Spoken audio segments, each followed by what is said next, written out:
Eu tenho um desafio rápido para você. 10 questões de enfermagem, SUS e português. Agora me diz, será que você consegue gabaritar esse simulado? Prepara o papel e caneta, porque aqui não tem enrolação. No final, quero ver você comentando a sua nota. Mas atenção, sem colar, hein? Quem colar só engana a si próprio. Eu sou o Marcos e você está no canal Enfermagem Esquematizada. Aqui você aprende de forma prática, direta e sem perder tempo.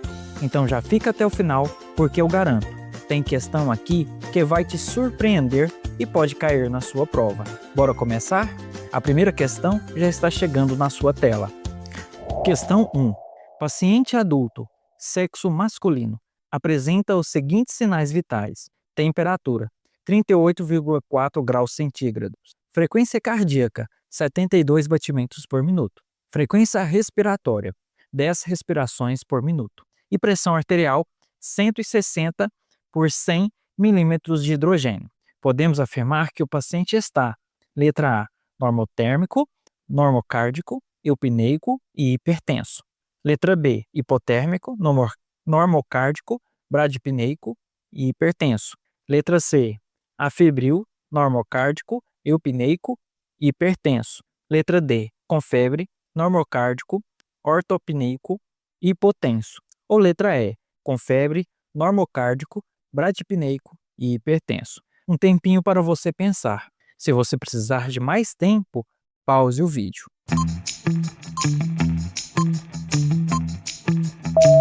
E a resposta certa é a letra E, com febre, normocárdico, bradipneico e hipertenso. Vamos por partes? Febre.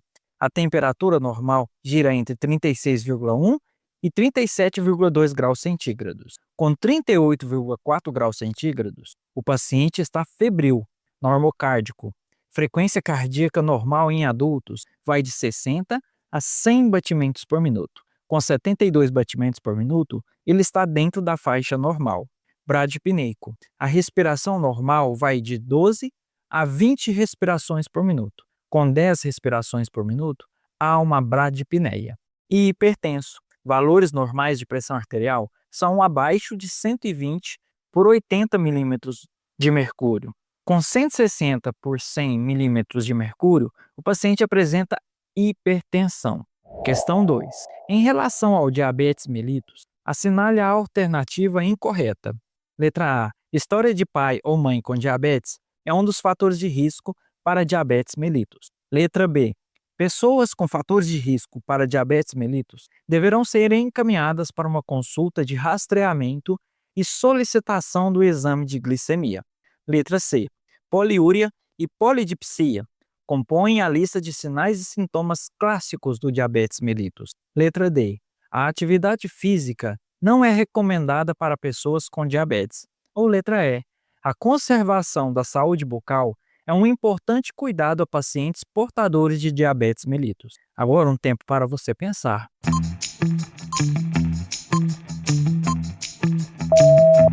E a resposta certa, ou melhor, a incorreta, é a letra D. Dizer que a atividade física não é recomendada para pessoas com diabetes é um erro. Na verdade, o oposto é verdadeiro. Exercícios físicos são fortemente recomendados. Eles ajudam a controlar a glicemia, melhoram a sensibilidade à insulina, auxiliam no controle de peso e reduzem o risco de complicações cardiovasculares. Questão 3. Em relação à aferição da pressão arterial em um adulto, analise as afirmações abaixo e marque V para verdadeiro ou F para falso. Afirmativa 1. O manguito deve ser inserido exatamente na região da fossa cubital. Afirmativa 2. O estetoscópio deve estar posicionado sobre a artéria braquial. Afirmativa 3. Posicionar o braço do paciente na altura do coração durante a medição. Afirmativa 4. O manguito deve ser inflado pelo menos até 50 milímetros de mercúrio acima da pressão estimada pelo pulso palpado. Estão corretas a letra A, a letra B, a letra C ou a letra D. Um tempo para você pensar. Se precisar, pause o vídeo.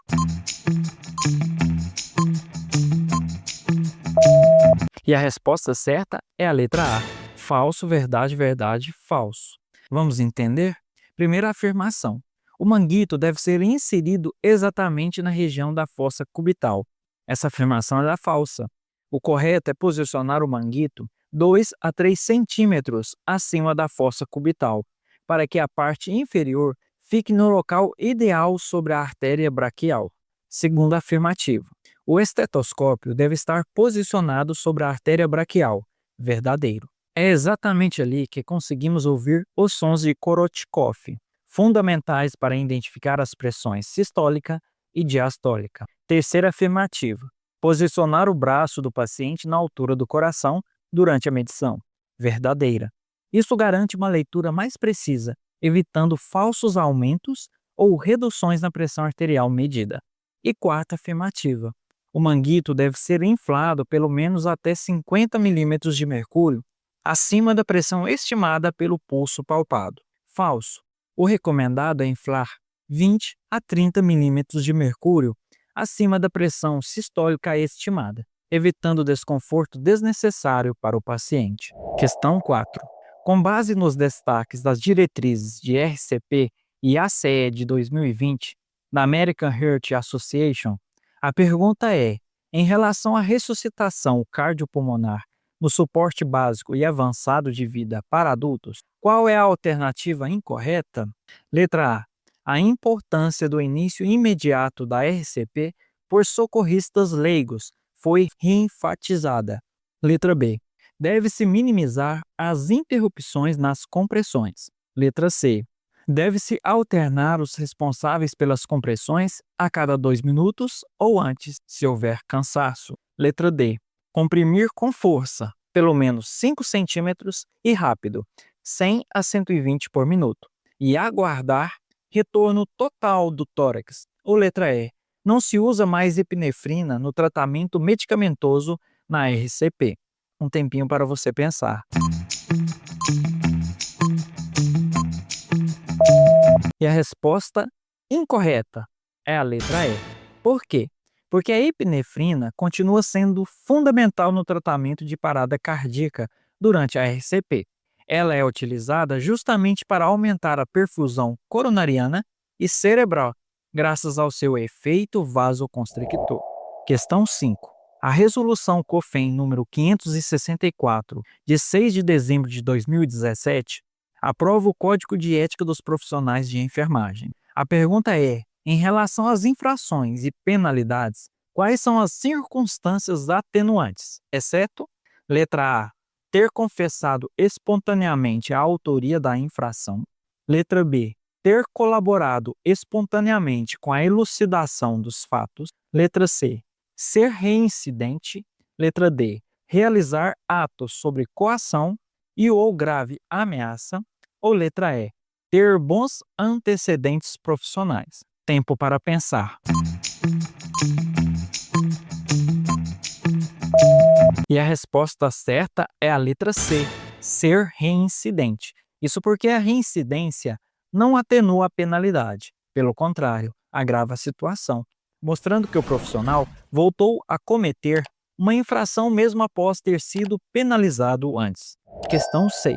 A Lei nº 8.142, de 28 de dezembro de 1990, fala sobre a participação da comunidade na gestão do SUS e também sobre as transferências intergovernamentais de recursos financeiros na área da saúde. A pergunta é: de acordo com essa lei, é correto afirmar que, letra A, as conferências de saúde e os conselhos de saúde terão suas regras aprovadas pelo presidente da República. Letra B, a representação dos usuários nos conselhos de saúde será o dobro em relação aos demais segmentos. Letra C, a conferência de saúde se reunirá a cada 2 anos. Letra D, a conferência de saúde se reunirá a cada 4 anos. Ou letra E, as regras serão aprovadas pelos governadores dos estados. Um tempinho para você pensar.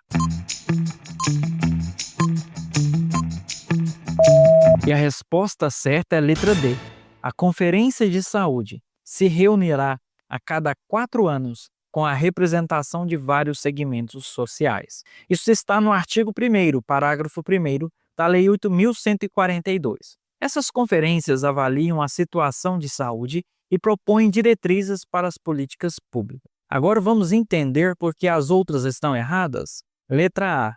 As conferências de saúde e os conselhos de saúde terão suas regras aprovadas pelo presidente da República. É falso. As normas de funcionamento não são aprovadas pelo presidente da República, mas definidas em regime próprio, elaborado e aprovado pelos próprios conselhos e conferências. Alternativa B. A representação dos usuários nos conselhos de saúde será o dobro em relação aos demais segmentos. Incorreta. A representação não é o dobro para os usuários. A lei estabelece paridade: 50% usuários, 50% os demais segmentos, sendo 25% trabalhadores da saúde e 25% governo e prestadores de serviços conveniados ou sem fins lucrativos. Alternativa C. A Conferência de Saúde se reunirá a cada 2 anos. Incorreta. Não é a cada 2 anos, e sim a cada 4 anos. Alternativa E. As regras serão aprovadas pelos governadores dos estados. Incorreta. As normas não são aprovadas por governadores, mas, assim como a alternativa A, são definidas e aprovadas pelos próprios conselhos. Questão 7. A pergunta é: qual o princípio do Sistema Único de Saúde garante que todos os cidadãos tenham acesso aos serviços de saúde, independentemente de onde vivem ou da sua condição socioeconômica? Letra A. Setorização. Letra B. Universalidade. Letra C. Hierarquização. Ou letra D. Regionalização. Um tempinho para você pensar. E a resposta certa é a letra B. Universalidade. A universalidade é um dos pilares do SUS. Significa que todos têm direito ao atendimento de saúde sem nenhum tipo de discriminação, seja rico ou pobre, morando na cidade ou na zona rural. Todos podem acessar os serviços disponíveis. É o princípio que traduz a ideia de que a saúde é um direito de todos e dever do Estado. Agora vamos fazer algumas questões de língua portuguesa. A questão 8. No quadrinho abaixo, é possível ver a utilização de uma figura de linguagem. Qual alternativa corresponde a essa figura de linguagem? Toda certeza é relativa. Tem certeza, professor? Absoluta. Letra A, paradoxo. Letra B, eufemismo. Letra C, hipérbole. Letra D, personificação. Ou letra E, sinestesia. Um tempinho para você pensar. E a resposta certa é a letra A, paradoxo. Um paradoxo reúne ideias aparentemente contraditórias que, juntas, revelam um sentido provocador ou irônico. No quadrinho, o professor diz que toda certeza é relativa, ou seja, nada é totalmente certo, e, na sequência, afirma com segurança que está absolutamente certo. Essa contradição cria o efeito cômico e crítico do quadrinho. É justamente a oposição entre as frases que configura o paradoxo. Questão 9. Assinale a alternativa que justifique o uso da vírgula no período. Povos como os persas, fenícios, assírios e os gregos já realizavam celebrações para marcar o início de um novo ano. Letra A. Separar locução adverbial. Letra B. Separar vocativo. Letra C. Separar os termos de uma enumeração com idêntica função sintática. Letra D. Separar oração subordinada adverbial. Ou letra E. Separar nome de lugar em data. Um tempinho para você pensar. E a resposta certa é a letra C. Separar os termos de uma enumeração com idêntica função sintática. Isso significa que a vírgula está sendo usada para separar itens de uma lista que cumprem o mesmo papel na frase. No caso, persas, fenícios, assírios e gregos são todos povos e estão sendo listados um após o outro. Questão 10. Leia o período a seguir e assinale a alternativa que interpreta corretamente a mensagem principal. O importante não é vencer todos os dias, mas lutar sempre. Letra A. O sucesso ocorre apenas com vitórias constantes. Letra B. É inútil lutar se não houver vitória diária. Letra C. A persistência é mais valiosa que o sucesso imediato. Letra D. Lutar diariamente leva, inevitavelmente, à vitória. Ou letra E.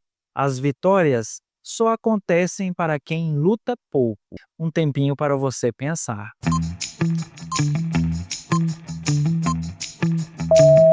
E a resposta certa é a letra C.